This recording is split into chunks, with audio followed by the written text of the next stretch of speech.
ప్రపంచవ్యాప్తంగా ఉన్న మీడియా సంస్థలన్నీ షీ జిన్పింగ్ పుతిన్ తో పాటు నరేంద్ర మోదీ కలిసిన ఫోటోని, నరేంద్ర మోదీ పుతిన్ తో కారులో చేసిన సంభాషణ ఫోటోల్ని, వీటన్నిటిని ప్రముఖంగా ప్రచురించి ట్రంప్ ని మీ వల్ల ఇవాళ భారతదేశం అమెరికా చేతుల్లోంచి జారిపోయి రష్యా, చైనా చేతుల్లోకి వెళ్ళిపోతుంది అని వ్యాఖ్యానాలు కూడా చేశారు.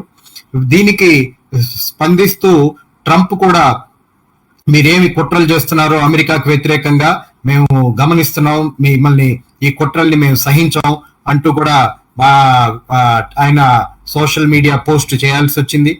వీటన్నిటిని మళ్ళీ పుతిన్, తర్వాత షీ జిన్పింగ్, తర్వాత మోదీ, వీళ్ళు ముగ్గురు కూడా ఏ దేశానికి వ్యతిరేకంగా కూడా మా మైత్రి ఉండదు, మా దేశ ప్రయోజనాల కోసమే మేము మిత్రత్వాన్ని పెంపొందించుకోవడం కోసం కృషి చేస్తున్నామని వివరణలు కూడా ఇచ్చారు.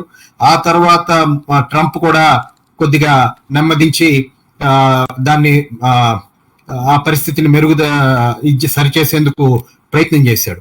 అంటే ఈ షాంఘై కోఆపరేషన్ ఆర్గనైజేషన్ మీటింగ్ సందర్భంగా భారత దేశానికి చైనాకి మధ్య జరిగిన చర్చలు, ఆ చర్చల ప్రాధాన్యత ప్రపంచ దృష్టిని ఆకర్షించింది.